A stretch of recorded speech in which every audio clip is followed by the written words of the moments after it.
আমলাতান্ত্রিক জটিলতার কারণে জাতীয় মানবাধিকার কমিশনে সরকার জনবল নিয়োগ দিচ্ছে না বলে অভিযোগ করেছেন কমিশনের চেয়ারম্যান ডক্টর মিজানুর রহমান।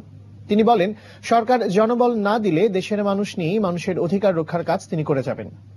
ঢাকার রিপোর্টার্স ইউনিটিতে এক সংবাদ সম্মেলনে তিনি এসব কথা বলেন।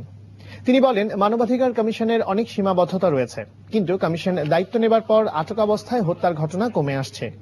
একই সঙ্গে মানুষের মধ্যে সচেতনতাও বেড়েছে।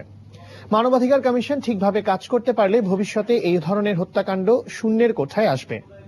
Global human rights defence GHRD ও Bangladesh institute of human rights BIHR আয়োজিত সংবাদ সম্মেলনে গত বছরে দেশের সংখ্যালঘু নির্যাতনের চিত্র তুলে ধরা হয়।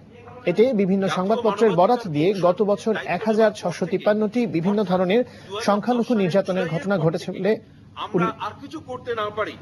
আমরা জনমনে এবং সারা দেশে যে সচেতনতা সৃষ্টি করেছি, আইন শৃঙ্খলা রক্ষাকারী বাহিনী বিশেষ করে পুলিশ এবং র্যাব কর্তৃপক্ষের সঙ্গে তাদের সঙ্গে আমাদের যে আদান প্রদান এবং যোগাযোগ রক্ষা করে চলেছি, এর কারণে অন্তত পক্ষে এতটুকু আমরা দাবি করতে পারি যে দৃশ্যমান হারে আটক অবস্থায় নাগরিকের অস্বাভাবিক মৃত্যুর ঘটনা কমে গেছে।